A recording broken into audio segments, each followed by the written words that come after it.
Hey guys, Dave from Nerdarchy, for nerds, by nerds, hanging out with this nerd. Hey, I'm Ryan. And today we have a GM 911 for you guys. I'm going to read it from my phone here from Nate Hooper. I'm currently making a campaign where the general basic story is monsters are launching this huge assault on the country the players are in. It turns out a Mindflayer is controlling these and getting revenge on the king of the country. Could you give some tips for foreshadowing in general for the middle school aged players? Right. So, foreshadowing can be tricky all in of itself. And here, one of the problems is, okay, are the players familiar with Mindflayers? Because if they're not, then that's going to add to it. And because this is an adversary from the past of the king and not the players, it does add an element of trickery. So one of my thoughts is, what if like one of the king's advisors, scouts, whatever, gets brought before the king in the throne room, and the players happen to be there? You're going to have to figure out why they're there, but they happen to be there, and he's got these weird puncture marks up in his face. That actually have left these either sunken areas or bulges of lines, basically from the base of his chin, like 4 of them, up into his skull. Yeah, like basically tentacle patterned scars. Yeah. So they have to kind of figure out, well, what happened. Yeah. But the king, apparently, like, if this Mindflayer is getting revenge on the king, I'm working under the assumption that the king had dealings with. Yeah, he's familiar with this adversary. So right there, like, okay, so they have to figure out what did the damage and what would do something like that. And then the other thing is, like, is the king able to guard his expression? Are they able to pick up like some information from the king recognizing what's happening?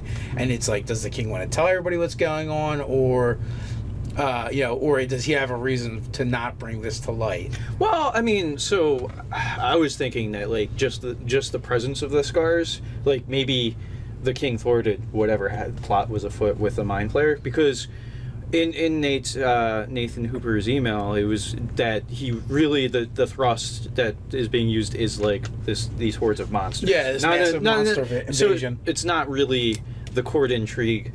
So, like, I was thinking the scars could be the clue to, like, well, what are those scars from? And then that gives you a chance to give the explication of the story if they start to ask, or, like, ask rumors around or whatever. So this way you can find this entwined history of, like, well, yeah, the king fought off this creature called an illithid or a Mindflayer, and you can kind of give that history. So that happens, like, 2 or 3 sessions ago. And then, like, there's been, like, these monster raids that have been happening. And okay, they're just monster raids. So like, I would do I would save that. Like, that's like the more obvious clue that I put out there. So I would save that for last. But what if like a monster runner is intercepted, and he has this message written in this really weird script that because Mindflayers basically use a script where they actually read it with their tentacles as well as their eyes, I believe. So it would they could have this message brought before them, which again, even the king, familiar with Mindflayers, may not know about their writing, and it would kind of like give them another clue to kind of investigate. The other thing is, making monsters work together that would normally never work together could foreshadow something bigger is going on. Yeah. Well, so having the advisors early on is an early foreshadowing that this king has a history with illithids. And then you just have monster raids happening is my thing. And then like, so then you could do the clue with the weird script or whatever, the writing, because generally if you want to do clues or foreshadowing, you need at least like 3 instances for like the players to trail it. I'm just saying I would go with the least obvious to the most obvious in order. To have more impact, to kind of like have like this slow unveil. So this game is for middle schoolers, and I mean, and players in general. The age is not even relevant. Like if some amount of time goes between sessions or whatever, big reveals are never actually big reveals because nobody remembers if your clues are too subtle, nobody ever remembers them. That's always an issue. If a month goes by between game sessions, like your players aren't going to remember the subtle clues, or unless you have the most unless you have the best players in the world to take obsessive notes, or at least that one player that does that. So I feel like being too subtle. Or if you come up with a system as the DM where you actually physically give out clues. Yeah. I think those are very memorable, yeah. Yeah, or like say like there's a story arc going on, and maybe you as the DM decide that this information is still relevant. And this is actually, I think, a good idea, especially with middle schoolers or children in general, is if you actually fabricate some kind of clues and you just set them out in front of you as long as the arc's going on, so that they'll constantly see them and be like, what's that thing again? Or they'll remember, or maybe they'll go back to their notes or something along those lines. Right, visual props, yeah. It couldn't hurt if you make like this weird sort of like, almost like, I could imagine the message is actually on something that could be like a scroll tube, but like this, it's all like sort of inscribed on it. So like it's sort of like a tube with like writing. I guess they would like turn it around in their tentacles or whatever. Yeah, it would be more three-dimensional and raised up. Yeah. So that they can actually, like, almost like Braille. Yeah, bumps and etchings and stuff like that. Yeah, something along those lines. Yeah.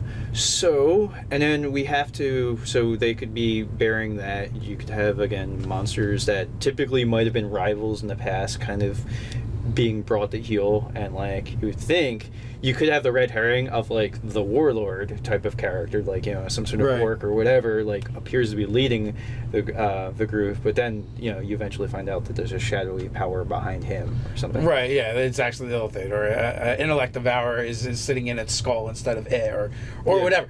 Intellect devour is another good thing to use to foreshadow the pet of the illithid. Yeah, one of their favorite spies. Yeah.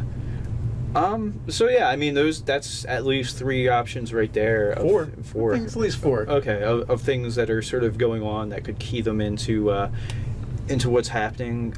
Is there anything else we can come up with? It doesn't matter. You guys down in the comments below are going to give us like come so up much with the rest stuff. of it. Yeah. So while you're down there helping out with our illithid issues, why don't you like, share, and subscribe? You can check us out over on Instagram. So until next time, stay nerdy.